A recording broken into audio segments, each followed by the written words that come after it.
is Asta Sagar, and I'm here today with Linda Kordich. She's the co-founder of the Juiceman. Thank you so much for being here with us today. Thank you, Asta. It's really an honor to be at Veggie Fest 2024. I love it. I know that you gave a beautiful talk today. Thank you. Could you give us a summary of what you spoke about here at Veggie Fest today? Thank you. That's a really good question. What I spoke about today was the most important thing of all, and that is the power, the healing power of vegetable juices. It's just amazing.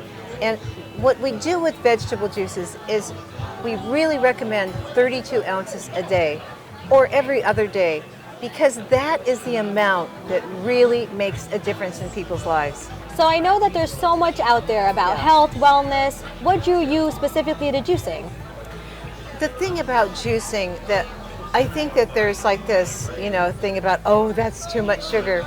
But the truth is, vegetable juices are very low in sugar. Even carrots are really low in sugar. Yeah. I think what they're worried about is that people are going to be juicing things that are super high in sugars. Even then, fruit sugars are perfectly done by nature. Sugars from fruits are meant to give us energy. Yeah. Vegetable juices are meant to give us balance. Right. But if some people have trouble with their type 1, or we wouldn't recommend it. They have to see their doctor. But they could juice things like leafy greens and celery and cucumber and things like squash. Yeah. And those are the things, and with a little ginger, those are wonderful juices for anybody that's diabetic. But even if you're diabetic too, or you're pre-diabetic, this is something you can actually juice almost every day. The key is not to eat the simple carbohydrates. The key is not to do the sugars and cookies and cakes and crackers and donuts and Twinkies and all that. Because the focus comes on these juices, but they're not talking about all the other foods that are really the ones that are hurting us for the pre-diabetic or diabetic too. In fact, the most important thing we can do is to put the rainbow of colors, these colored fruits and vegetables, into our bodies. Can you tell me the difference between blending and juicing? Yes. The difference is so easy. The difference between juicing and blending is that blending takes, let's say we want to blend things like cucumbers and celery and ginger and apples, and let's throw some beets in there. You put all of that in there, you're going to be at the very top of that blender, okay? So when you blend, blenders are typically going at the speed of what they call RPMs, revolutions per minute, Okay. up to 25,000 revolutions per minute. And if you are spinning that fast, what happens is that those juices, they're called friction. Those blades are going to create a tremendous amount of friction in the fruits or vegetables that are in there. And the longer you run it, the more it denatures those fruits and vegetables that are inside the blender. That's number one. Number two is, how could you swallow that much all at once? It's full of fibers and it's full of juice. So what happens? I don't want to get too technical about this, but generally what happens is it fills our stomach up so much we get bloated.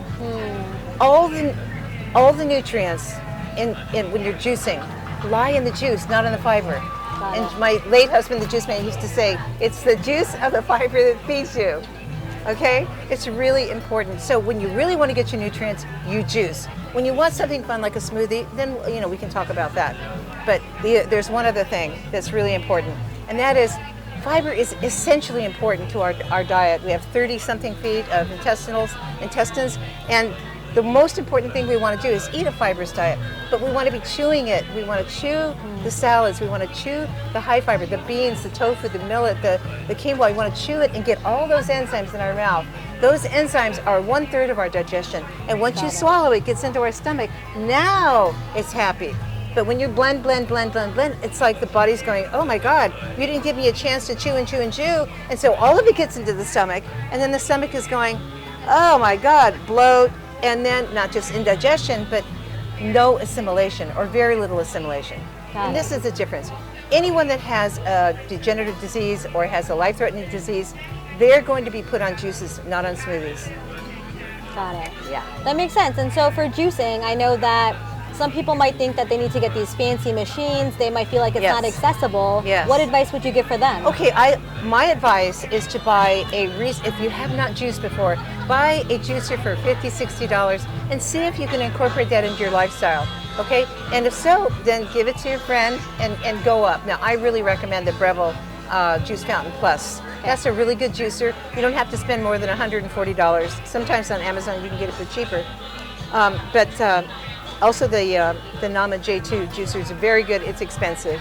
But if you don't have a juicer, you don't have the money, and you're on disability, or you don't have any income really coming in, you can go ahead and blend. Just put a little bit of fruits or vegetables in there, add a little bit of water, and blend it slowly, and then get like a cheesecloth or a fiber bag and just squeeze it through, and now you've got your juice. Amazing. Thank you so much for those tips. I love that. Yeah. So you speak so passionately about this. Could you tell me, did you have an aha moment when you realized how transformative juicing is? Oh my God, yes. I was 11 years old. I was brought up in a juicing family.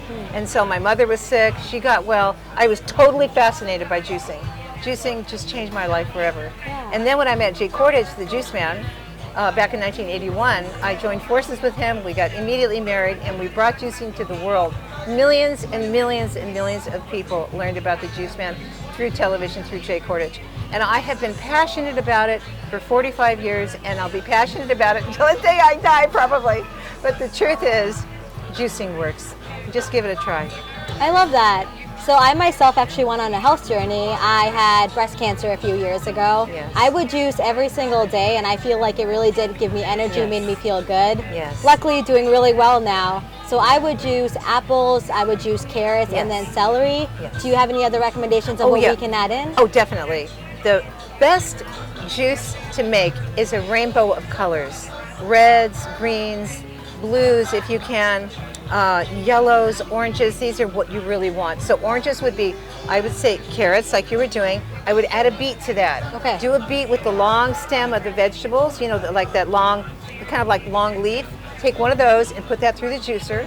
Just don't do too big of a beet because it will, well, it might cause you to, you know, how your bowels may get really loose. So just a little beet like that to start with, and then after a couple of weeks you can get bigger. That's important. So carrots, beets, then parsley.